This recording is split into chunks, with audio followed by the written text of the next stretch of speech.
নমস্কার বন্ধুরা, গৌতমের সাথে চ্যানেলে আপনাদের স্বাগত জানাই। চলে এসেছি আজকে একটি নতুন ব্লগ নিয়ে এবং রীতিমতো আপনাদের আমি জানানোর আগে রীতিমতো গায়ে দেখছেন লোম খাড়া হয়ে যাচ্ছে, শিহরিত হয়ে যাচ্ছে।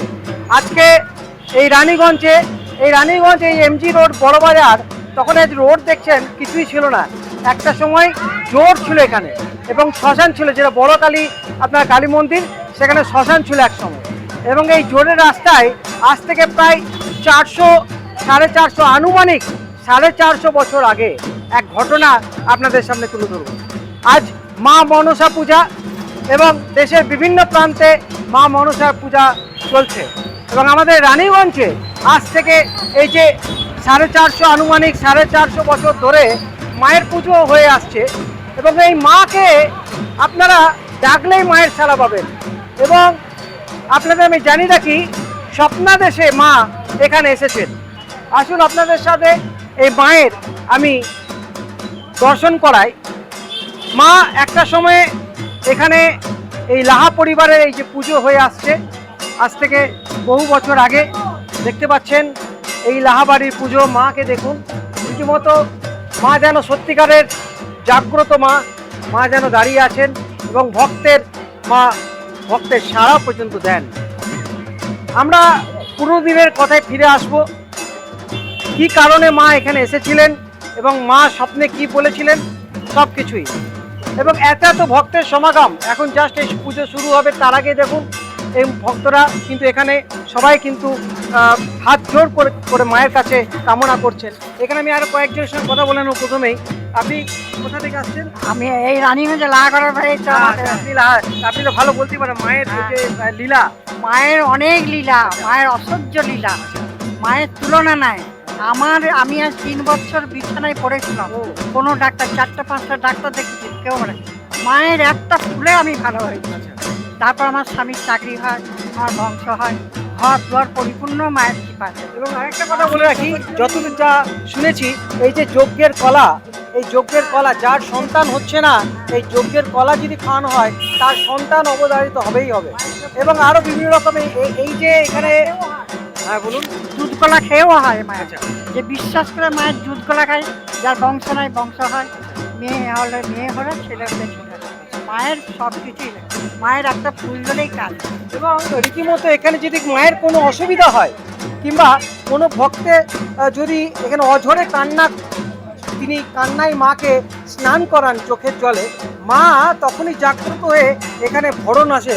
সেই ঘটনাও আপনারা অনেকেই জানেন রানীগঞ্জে যারা আছে। প্রায় আনুমানিক 400 বছরে যেটা শুনছি, 450 বছর আগে আমাদের পূর্বপুরুষরা এই মাকে নিয়ে এসেছিলেন, মাথায় গুড়ের হাড়ির ভেতরে মাকে নিয়ে এসেছিলেন। আচ্ছা।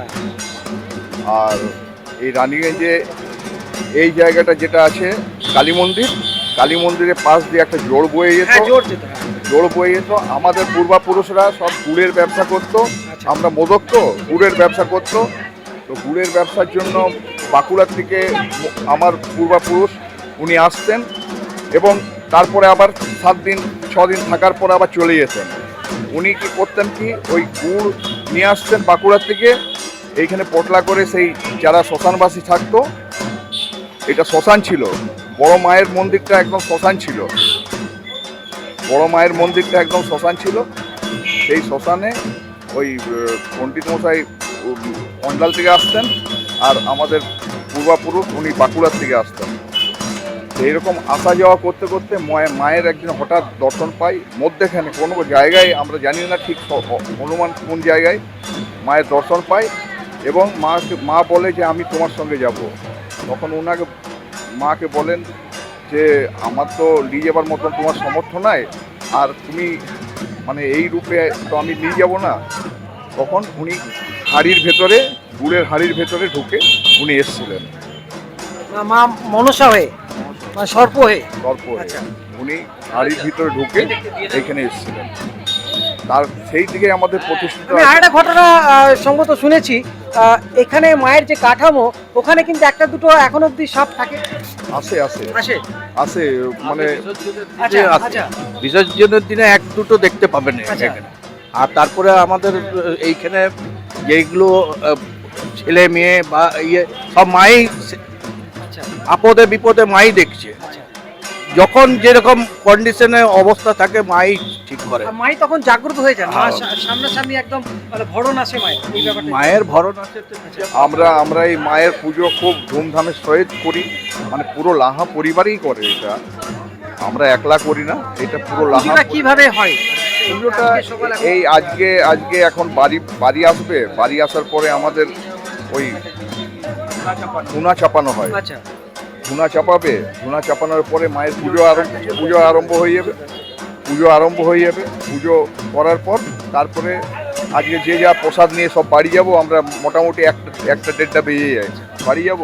কাল সকালবেলায় যজ্ঞ আছে মায়ের, যজ্ঞ করার পর তারপরে মায়ের ওই ছটফট। এবং এখানে যা শুনেছি এখানে মাকে শাড়ি পরানো হয় এবং রীতিমতো যাদের এখানে মাকে দেখে মাকে সাড়া পেয়েছেন, তারা মনস্কামনা পূর্ণ হয়েছে, তারা প্রত্যেকেই আসেন শাড়ি পরানো এবং বিভিন্ন রকম ভাবে মায়ের কাছে চোখ, সোনার চোখ থেকে আরম্ভ করে। নিশ্চয়ই তারা সব আসেন এবং এই মায়ে আমাদের অনেক জায়গায় গেছে, যেরকম 20 পয়সার বাড়িতে, আচ্ছা দাসদের বাড়িতে, এই বরারদের বাড়িতে, হ্যাঁ আমাদের এই দত্তদের বাড়িতে, তারপরে যুবতীদের বাড়িতে, এইরকম করে মা চারিদিকেই এই মাই গেছে।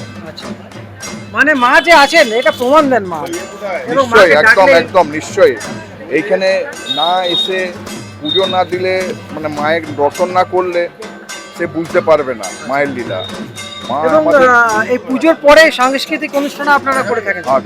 কালকে আছে, মানে 18-19 তারিখে কালকে একটা সন্ধ্যা অনুষ্ঠান আছে, আর পরশুদিন একটু সঙ্গীত আছে, ওই বাউল সঙ্গীত টাইপের।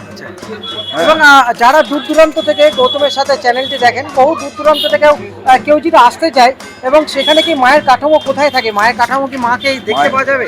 মায়ের কাঠামো থাকে তো ভেতরে দোকানের। কিংবা ওই যে আমার ভিডিওতে অনেকেই শুনতে পেলো যে যজ্ঞের কলা ওটা খাওয়ার, কিংবা আরো অন্য কোনো যদি কাজ হয়ে থাকে, শুনলাম সম্পূর্ণ বিনা। আমার জেঠামশাইয়ের খুব শরীর খারাপ, ওনার নাম সনাতন লাহা ছিল, ওনার ক্যান্সার হয়ে গেছিল, এই মানে একদম শয্যাশায়ী।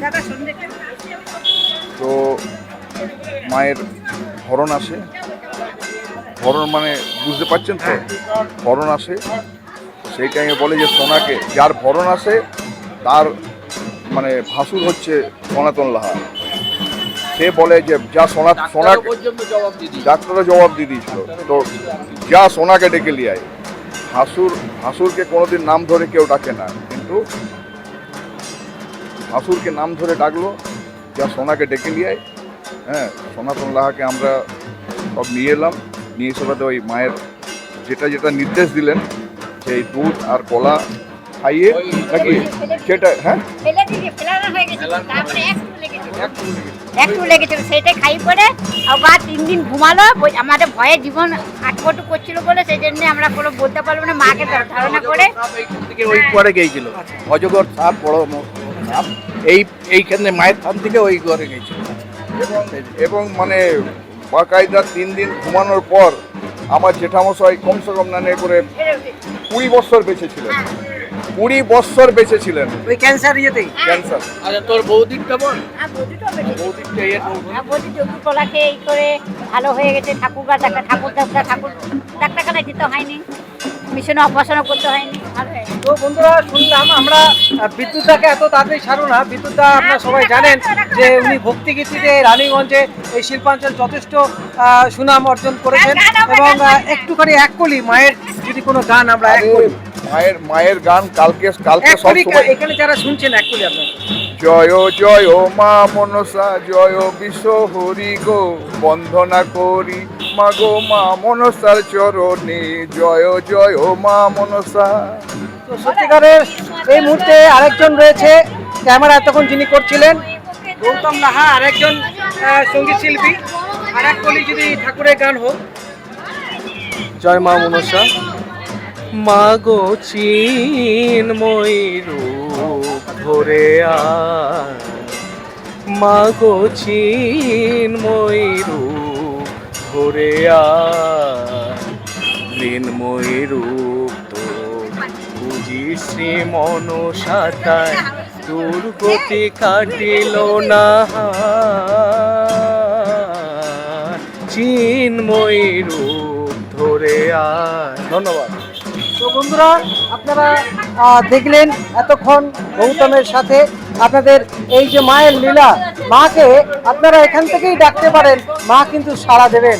আজকে আপনাদের সামনে তুলে ধরলাম এই রানীগঞ্জের সর্বপ্রথম এখানে আনুমানিক 450 বছরের এই যে ইতিহাস, মায়ের এই যে লীলা, সব কিছু আপনাদের জানালাম। আপনারা যদি আসতে চান এই রানীগঞ্জ এই বড় বাজারে, আপনারা যে যেখানে রয়েছেন রানীগঞ্জ স্টেশন থেকে আপনার টোটো ধরে বলবেন এমজি রোড বড় বাজার যাব। ঠিক বড় বাজারের মিডিলে বড় কালী মা রয়েছেন, ঠিক বড় কালীর উল্টো দিকেই এই মা মনসা মন্দির, এবং এইখানেই কিন্তু মা মনসা পুজো হয়ে থাকে। কাঠামো কিন্তু ভেতরে থাকে, আপনারা পরবর্তী ক্ষেত্রে এসে দেখে যেতে পারেন। এবং যেটা বললাম, আপনারা নিজেরাও আপনারা যদি কোনো অসুবিধা থাকে সেখানে আপনারা আসতে পারেন। তো আজকের এই লীলা আপনাদের সামনে তুলে ধরলাম। আজকের এই ব্লগ আপনাদের কীরকম লাগলো অতি অবশ্যই জানাতে ভুলবেন না। আর যদি ভালো লেগে থাকে প্রচুর পরিমাণে ভিডিওটি লাইক, কমেন্ট, শেয়ার করবেন। মা মনসা কি